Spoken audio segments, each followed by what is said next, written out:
See, I gotta believe this is part of Cabin in the Woods. Otherwise, this is the dumbest fucking family ever. Oh, there are dead people in that trailer. What do we want to do? All right, let's split up. We're gonna go check it out. You two go back to the other trailer. There's a working vehicle right there. Do we want to escape? No, what do you want there to not be a movie? What?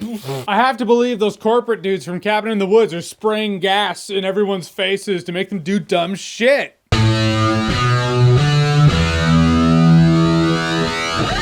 The Strangers. Oh, I forgot what it's called. The Strangers 2. So The Strangers 2 is a sequel to The Strangers, which I remarkably enjoyed. In fact, watching this movie makes me question whether or not the first Strangers movie was any good at all. But 10 years ago, when I saw the movie once, I actually really enjoyed it. Could be crap now, who knows? So in this Strangers movie, this family is dropping their daughter off at boarding school, which kind of looks like Camp Crystal Lake. Perfect. And then the creeps from The Strangers show up and start killing people. That's the facet, like that's me cutting down the setup because the setup in this movie was boring as shit. The pacing, dude, what the hell? I get set up for a good horror movie. You're supposed to set up the tension. This movie just didn't have any tension. There was one scene where I was like, this movie would benefit from, I don't know, a sneaking scene. You know, like a sneaking mission, like Metal Gear Solid style. Ooh, the creep's over there. Let's not make any noise. Let's sneak out the window and try to sneak past them. Instead, they're like, let's go out the window. Let's project it to the psychopaths so they know that we're going out the window instead of sneaking out quietly like smart people. And the movie just loses me. All right, the brother in this movie, I don't want to talk shit, and I don't know how old he is, but it's like this dude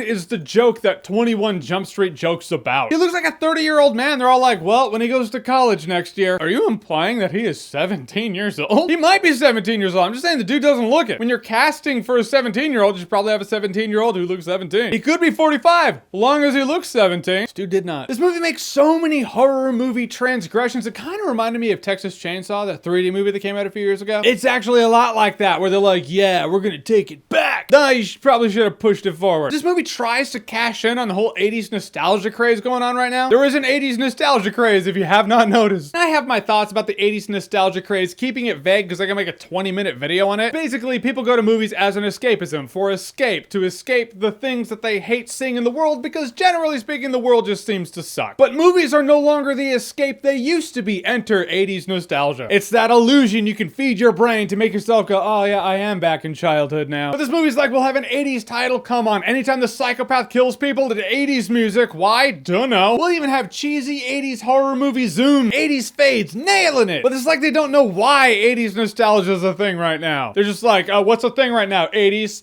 That'll be the hook. It just comes across as out of touch, if not desperate, because this movie does not take place in the 80s. Judging by the smartphones everyone was rocking, it very much takes place in the 21st century. There are ways to do the nostalgia thing and make it stylistic. This one flew a little too close to the sun, burned its wings. Just simply put, this movie should have at least been some form of intense, was not that. I wasn't ever tense. There was nothing intense about it. So if you just strip it down to the basics, were the deaths interesting? No. They were pretty basic. They just kind of died. This kind of seems like it could have been a fan film or a tribute. Someone was like, I love The Strangers. I'm gonna make my own Strangers movie. And it comes out online and I'm like, well, you know, you tried. I get it. But when it's a theatrically released film and people have to pay full ticket price, you are open to more scrutiny. I'm just saying. God, I really hated this movie. Get what they were trying to do. They were trying to like, ooh, John Carpenter, right? No, it's like a shitty John Carpenter cover band. The Strangers, whatever the hell the subtitle is, it's fucking dog shit. Yeah, I guess in the thumbnails of my videos, a lot of people are like, oh, I can tell what he thinks about the movie from the thumbnail. So did you guess it? Hope so. All right, so The Strangers 2, have you seen it? Doubt it, but what'd you think about it? Hypothetically, if you've seen it, what you haven't. Whatever you think, comment below, let me know. Or what's a shitty horror movie that you remember? You're like, nope, should have come online for free. Suicide Squad! Whatever you think, comment below, let me know. And as always, if you like what you've seen here and you want to see more, click right here to see more.